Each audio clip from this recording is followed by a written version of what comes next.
Hello there, YouTube. This is Rogue Gen Player, and coming at you with a Genex deck profile. The new dual terminal Battles of Legends set just came out in the last week, and I finally got all the cards for this deck, and I thought I'd bring it to you guys.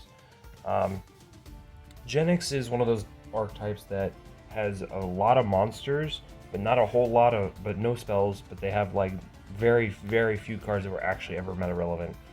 So the idea that they just got a couple cards and makes the deck actually somewhat playable is actually kind of exciting. So the deck's gonna be the monster lineup's gonna be kind of split between the various cards that work off of the Link monster, which we'll get into in a little bit, and then the cards that work with those cards. So let's start off playing 3 copies of Genex Power Planner. On normal summon, he adds a level 3 Genex effect monster from deck to hand. So this gets you into not only into the next card in the lineup, but also other level 3s because there's a lot of level 3 effect monsters in the archetype. So there's a lot of options. You can splash this if you really wanted to. So there's 3 of that. Then we're playing 3 copies of Genex Magma. This is the target that you use to continue the loop. This adds a level 2 Genex monster from deck to hand. There are a couple targets. The next target, the next card in the lineup is Genex Crusher, which adds a level 4 Genex monster from deck to hand. And then the last card in the kind of gadget loop that they have is 2 copies of Genex Turbo. So these 4 cards in and of themselves loop themselves. So you can actually summon a bunch of them, and then they also grab other pieces like tuners and things like that, which is actually kind of important. So you have to keep that in mind. So for the cards that they search, Power Planner searches Genex Ally Birdman, which is the best card in this deck now. You have to play 3 of it. You're going to go through all 3 of them. In fact, you'll probably be searching it at least 4 times. And then the 1 copy of Genex Undyne. These are the targets Power Planner searches. On normal summon, Undyne sends a water from deck to graveyard as cost to add a Genex controller, which is one of the tuners in the deck. Birdman is also a tuner, so keep that in mind. For the targets for Undyne to send are 2 copies of Genex Undyne. This is actually really cool. So what this card does is, when it's on field, you can banish a monster or a Genex monster from your graveyard, and it gains that attribute. But if you banish a tuner, you can treat this as a tuner as well. So this is actually really cool because then it allows you to kind of make some weird synchro plays. Also, when it's in the graveyard, if you have a Genex Synchro, you can target 2 Genex monsters, including this one, and add them to your hand. So you select basically any Genex monster in your graveyard, and you get to add them back to your hand. But it does macro you, so keep that in mind. We then play for the remaining card. Magma searches 2 copies of Overseer and the 1 copy of Turing. Overseer is actually kind of unique because if you open up, it's a tuner that you can open up with that will instantly summon a monster that will give you more plays. It's more tuners for you to play with, and on normal especially, you can summon a level 3 or lower Genex monster from your hand. So keep that in mind. And then Turing, if you control a Genex monster, you can special and then quick sync. Also, if it's used for a Genex Synchro, it can modulate its level between 1 and 3. So keep that in mind as well. That's all the monsters. And then the 1 copy of the Genex Recycled. This is searchable off of Turbo. This is in the event that you kind of need that 1 extra level. So for the non-engine, 3 Ash, 2 Effect Veiler, 2 Ghost Spell, 2 Ghost Ogre. We play cross set in this deck. I need to add Drolls, but you probably cut the Ghost Spells. But you need hand traps because you don't want your opponent playing, and you need cross out so your opponent doesn't hurt you. We're playing 2 Cerevis.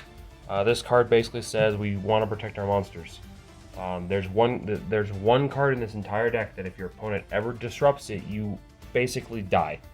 So we need to have ways of making sure that it stays alive. So for spells, 3 copies of Small World. I'm just testing this. I like the idea that the Small World in this deck, because there's so many different types, so many different attributes, levels and things like that, that if you need access to something, you can access it, and it triggers the Link monster. And in addition, this is a good substitute for Bonfire, because Bonfire only searches magma, and I kind of don't like that fact. So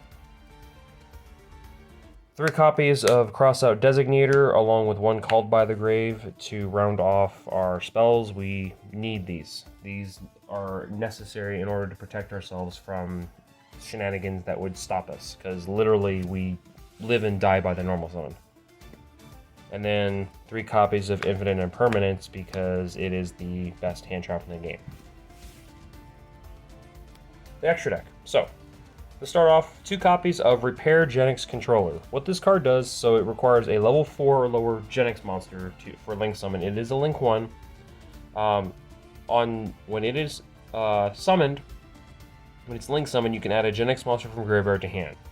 Once per chain, keyword, once per chain, if a Genex monster is added to your hand, except by drawing, so you cannot use draw cards for this effect, so searching and things like that, or recurring from graveyard, you immediately after this effect resolves, normal summon.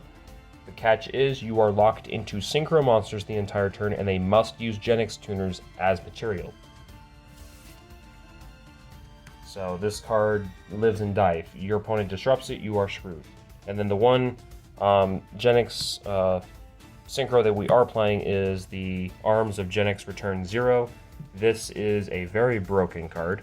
Not only does it negate a monster effect by banishing a similar attribute, but it can do it up to 6 times, and you go through every attribute in this deck, so you always have access to one or two negates. In addition to that, it can shuffle up to 6 Genex monsters from your banished or in your graveyard and shuffle them into the deck with different attributes, so you can recur your Birdman and use it again. So this is a cool way of getting to it. We're then playing, so in ascending level, for level 4s, we're playing 1 Herald of Arclight. You can make this, it's a negate that you can play. Mortronic Earfawn, this is in here because it is a non-tuner that you can kind of synchro ladder. In the event, there's some really, really weird situations where you are forced to make it level 4 in order to make the next synchro up. So keep that in mind. The 1 Hyper Librarian, you will draw 2 to 3, maybe 4 cards off of this card's effect, so you need that. One card plays is what this deck is all about. Duloran. So the way how we reuse monster effects like this is by bouncing monsters back to our hand, because it also triggers the Repair Genex controller. So if you Birdman, it can trigger it.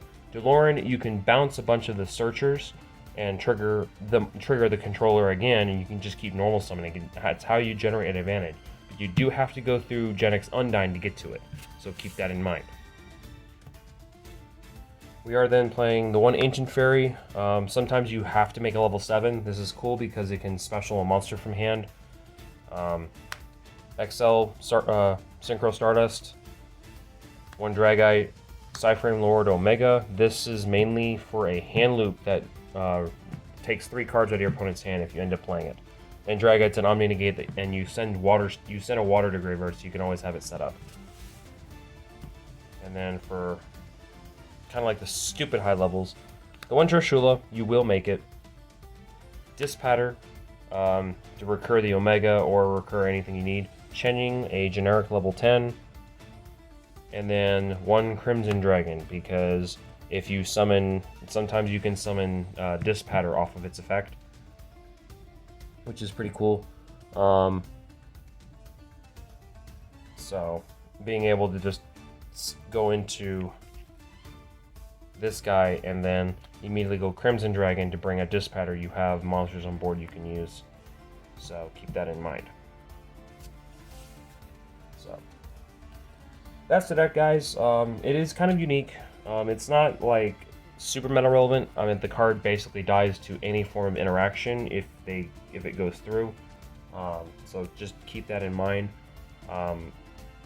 But as we get better, as people start manipulating the deck, starting learning different things, they will eventually come up with other combos outside of the norm. So I'm hoping that this will change quite drastically. So let me know what you guys think. Comment, rate, subscribe, and I'll see you guys next time. Bye.